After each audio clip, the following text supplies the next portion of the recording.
परीक्षा जंक्शन के प्लेटफॉर्म में आप सबको स्वागत है। जैसा कि आप सबको पता है कि करंट अफेयर्स हर एक एग्जाम के लिए बहुत इंपॉर्टेंट होता है, तो मैं यहाँ पे शरण्या खानरा, साइंस टेक्नोलॉजी की एडुकेटर, आपके लिए करंट अफेयर्स की सीरीज लाई हूँ ताकि आपके एग्जाम्स में करंट अफेयर्स के साइंस टेक्नोलॉजी पार्ट से, जनरल साइंस के पार्ट से और इकोलॉजी एनवायरमेंट के पार्ट से कोई भी कंफ्यूजन ना रहे, आपको कोई परेशानी ना रहे। तो आज की जो करंट अफेयर्स की न्यूज है वो ये है कि रिसेंटली अमेरिकन एक कंपनी ने डी एक्सटिंक्शन, मतलब जो प्राणी, जो एनिमल पहले एक्सटिंक्ट हो गया था उसको दोबारा लाइफ में लाया है।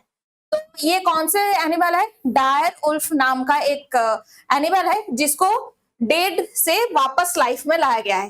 तो आज इसके बारे में हम डिटेल्स में बात करेंगे। तो न्यूज क्या है? सबसे पहले तो यूनाइटेड स्टेट बेस्ड एक बायोसाइंस कंपनी है जिसने ये क्लेम किया है कि इन्होंने एक एक्सटिंक्ट स्पीसीज था डायर उल्फ नाम का, जो नॉर्थ अमेरिका और कनाडा के पहाड़ी जो एरियाज होते हैं, माउंटेनियस रीजन होता है, वहां पे घूमता था।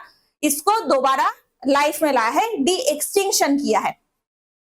तो ये है वो जानवर जिसे डायर उल्फ कहा जाता है। तो कंपनी का नाम है कोलोसल। ये जो कोलोसल है सक्सेसफुली रिस्टोर किया है एक वंस इरेडिकेटेड स्पीसीज जो पहले एक्सटिंक्ट हो चुका था हमारे पृथ्वी से, उसको दोबारा वापस लाया है। एंड ये बहुत फेमस एक टीवी सीरीज में दिखाया गया था जिसका नाम है game of thrones. I hope सबने गेम ऑफ थ्रोन्स के बारे में पढ़ा है, तो वहीं पे ये जो उल्फ स्पीसीज है दिखाया गया था, इसका नाम है डायर उल्फ। तो इसके पहले, एक महीने पहले ये कंपनी ने ऊली माइस, मतलब ऊली जो चूहे की स्पीसीज है उसको डी एक्सटिंक्ट किया है। ये कह रहा था जो ऊली मैमोथ के जीन से बनवाया गया था। और ये ऊली मैमोथ जो है वो मिडिल प्लीस्टोसिन से होलोसिन इपोक के बीच में हमारे अर्थ में घूमता था।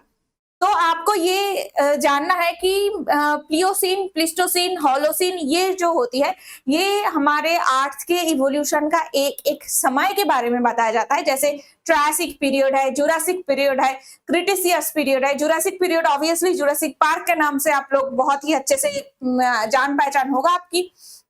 तो ये Triassic, Jurassic, Cretaceous, tertiary, quaternary, ये जितने भी पीरियड्स होते हैं, ये जितने होलोसिन, प्लिस्टोसिन, पैलियोसिन इपोक है, ये क्या है कि हमारे जो अर्थ की ओरिजिन से आज तक की टाइम है, उस टाइम को डिवाइड किया गया है। जैसे हमने अभी डे, मंथ, ईयर के हिसाब से डिवाइड किया है, तो उतना पुराना जमाने में ऐसे ही डिवाइड किया जाता था। तो डायर उल्फ्स क्या होती है? ये सेकेंड स्पीसीज है ऐसा जिसको लाइफ में लाया गया है आफ्टर डेथ। इसके पहले बुकार्डो नाम का एक माउंटेन गोट, मतलब पहाड़ी बकरी था, जिसको इस तरीके से वापस लाया था। जो पायरेनिस माउंटेन है, पायरेनिस पहाड़ है, फ्रांस और स्पेन ये दोनों कंट्री के बीच में बॉर्डर पे सिचुएटेड है यूरोप में। उस गोट को, वैसे पहाड़ी जो बकरी है, उसको इस तरीके से डी एक्सटिंक्ट कराया था। तो डायर उल्फ बेसिकली क्या होती है? एक लार्ज कैनाइन स्पीसीज है। लार्ज कैनाइन में उल्फ आते हैं, ग्रे उल्फ आते हैं, साथ साथ में जो कुछ डॉग स्पीसीज होती है, ये सारे कैनाइन स्पीसीज होती है। ओके, तो इसका क्या होता है? ये mostly southern Canada and USA के जो नॉर्दर्न पार्ट है उसमें ये घूमता रहता था एंड एक्सटेंड हुआ है 13,000 साल पहले। तो ये बेसिकली ग्रे उल्फ के साथ सिमिलरिटी है इसका, बट साइज इससे बड़ा है और इसके जो कोट है, मतलब शरीर में जो ऊपर की लेयरिंग है, वो जो नॉर्मल उल्फ है उससे मोटा है, साइज भी लार्जर है और कोट व्हाइट है। और ग्रे का क्या है? ऑब्वियसली ग्रे कलर का है, ये व्हाइट है, व्हाइट कलर का है। तो ये 3.5 फीट की 5 फीट तक ऊंचाई होती है इसकी, और इसके लेंथ होता है 6 फीट तक और वेट होता है 68 केजी। तो 6 फीट तक इसकी लेंथ है, 3.5 फीट तक इसकी हाइट है और वेट 68 केजी का होता है। और ये पहले क्या करता था? हॉर्स, बाइसन एंड मैमोथ्स को ये हंट करता था, इसको शिकार करता था। बट उसका एक्सटेंशन क्या हुई है कि ह्यूमन जो हंटर्स थे, ह्यूमन जो शिकारी उस टाइम में रहा करते थे, उन लोगों ने क्या किया?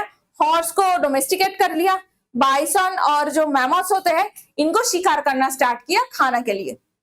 तो इन लोगों की जो खाना है वो एक टाइम से मैमथ है एक्सटिंक्ट हो गया, जो वाइल्ड बाइसन है उसका जो नंबर है पॉपुलेशन कम होने लगा, उसकी वजह से धीरे धीरे ये जो डायर वुल्फ है ये भी एक्सटिंक्ट हो गया। तो अब आते हैं इसके रिलेटेड कंट्रोवर्सी क्या हुई है।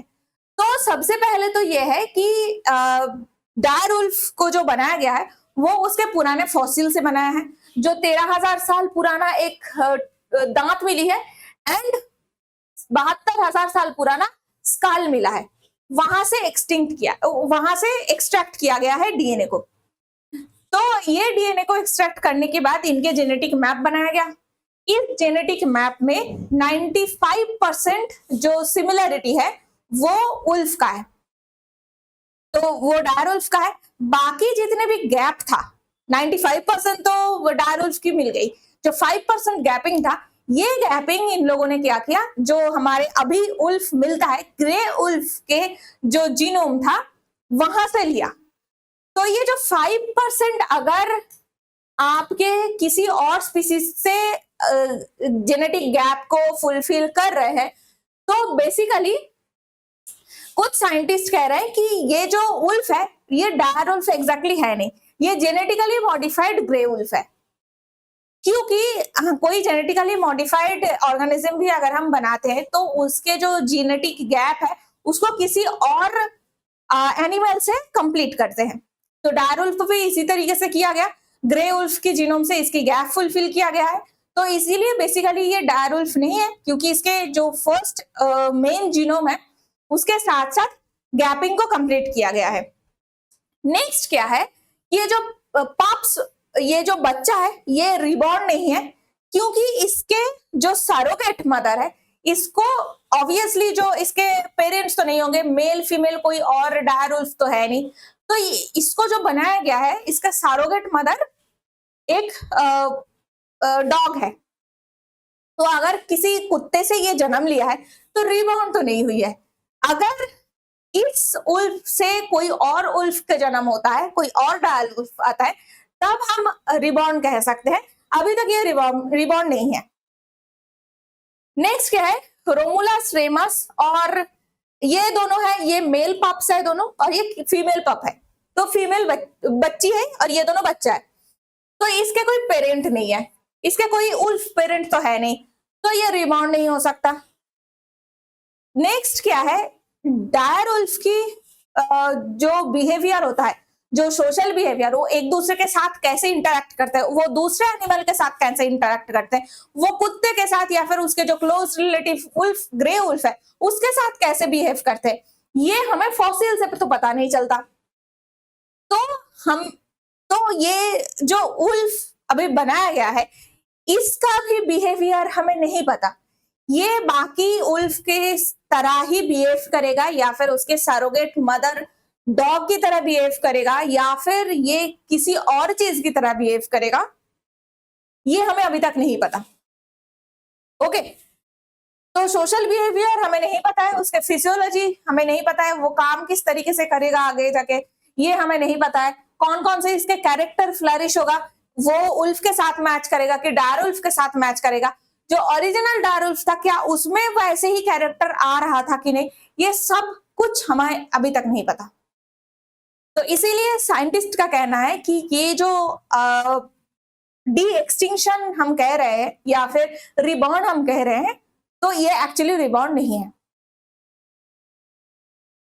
तो बस यही तक आपको जानना था। एंड अगर आपको ये न्यूज फैसिनेटिंग लगता है तो आपके लिए एक सलाह है, जुरासिक पार्क की 3 मूवीज है, जुरासिक वर्ल्ड की 3 मूवीज है और एक रिसेंटली लॉन्च भी होने वाली है। तो ह्यूमन क्यूरियोसिटी की एक बाउंड्री भी होनी चाहिए, क्योंकि जो 13,000 साल पहले एक्सटिंक्ट हो चुका था वो अभी के सिचुएशन में, अभी के ये जो अर्थ की कंडीशन है, एटमॉस्फेयर की कंडीशन है, उसमें पॉल्यूशन कितना है, उसमें जो अभी डिजीज होती है, अभी जितने भी माइक्रोब्स होते हैं उसके साथ ये कैसे सरवाइव कर पाएंगे ये हमें नहीं पता।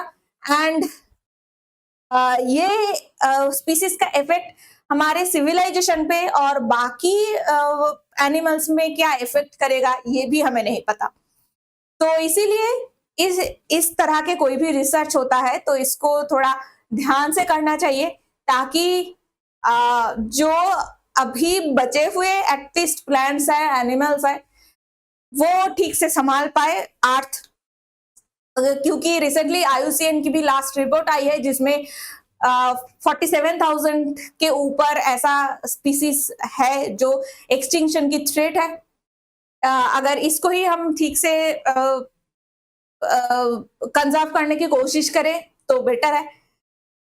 एंड इससे रिलेटेड अगर आपको मेरे साथ कोई और बात करनी है या फिर कोई कंफ्यूजन है तो आप नीचे दिए गए डिस्क्रिप्शन में जो नंबर मेंशन है इस पे मेरे साथ बात कर सकते हैं, या फिर आप कमेंट सेक्शन पे भी बता सकते हैं आपकी इस बारे में आपकी थॉट क्या है। एंड अगर आपको करंट अफेयर्स की वीडियो पसंद आई है तो आप इसको लाइक कीजिए, अपने दोस्तों के साथ शेयर कीजिए, अपने दोस्तों के भी जो सोच है वो मेरे साथ शेयर कीजिए कमेंट बॉक्स में, एंड सब्सक्राइब कीजिए टू परीक्षा जंक्शन।